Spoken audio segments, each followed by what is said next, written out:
مع الله في لألآت النجوم وحبك الغيوم وضوء القمر نحمدہ و نصلی علی رسولہ الکریم، اما بعد، بسم اللہ الرحمن الرحیم۔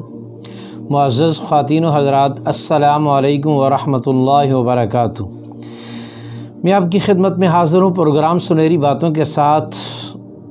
نبی کریم صلی اللہ علیہ وسلم کی مجلس میں ایک صحابی تشریف لائے، رنگ کے اعتبار سے انتہائی بدصورت تھے اور مال کے اعتبار سے انتہائی غریب تھے۔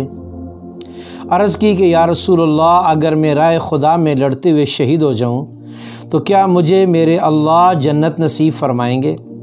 رسول اللہ صلی اللہ علیہ وسلم نے فرمایا، آپ کو اللہ ضرور جنت نصیب فرمائیں گے۔ اس کے بعد وہ صحابی رسول دشمن سے بڑی دلیری کے ساتھ لڑتے رہے اور آخرکار شہید ہو گئے۔ جب وہ شہید ہو گئے تو نبی علیہ السلام شہادت کے بعد ان کی میت کے پاس تشریف لے گئے اور 3 باتیں ارشاد فرمائیں۔ فرمایا، اللہ نے تیری بدصورتی کو خوبصورتی میں تبدیل فرما دیا۔ اللہ رب العزت کی ذات نے تیرے جسم سے جنت کی خوشبو کو جاری فرما دیا۔ اللہ رب العزت کی ذات نے تیری آخرت کے مال کو بڑھا دیا، اور میں محمد الرسول اللہ صلی اللہ علیہ وسلم دیکھ رہا ہوں کہ تیرے کفن یعنی تیرے کپڑوں کو اس اندر داخل ہونے کے لیے جنت کی 2 حوریں آپس میں لڑ رہی ہیں۔ ایک یہ کہہ رہی ہے کہ میں پہلے داخل ہو جاؤں، اور دوسری یہ کہہ رہی ہے کہ میں پہلے داخل ہو جاؤں۔ اللہ جل جلالہ کی ذات نے اپنی رضا کے لیے نہ انسان کے حسن کی شرط رکھی ہے، نہ مالدار ہونے کی شرط رکھی ہے۔ اللہ نے تو اپنی رضا دینے کے لیے اپنے حکموں کو اپنے نبی کے طریقے پر پورا کرنے کی شرط رکھی ہے۔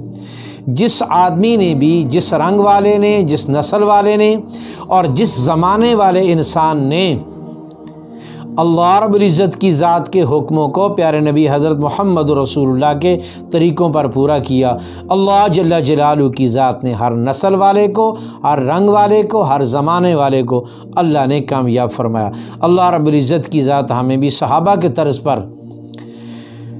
اللہ کے حکموں کو رسول پاک کے طریقوں پر عمل کرنے کی توفیق نصیب فرمائے، اور جو جذبہ شہادت اللہ نے صحابہ کو نصیب فرمایا تھا، اللہ امت محمدیہ کے ہر مسلمان کو وہ جذبہ شہادت بھی نصیب فرمائے۔ السلام علیکم ورحمۃ اللہ وبرکاتہ۔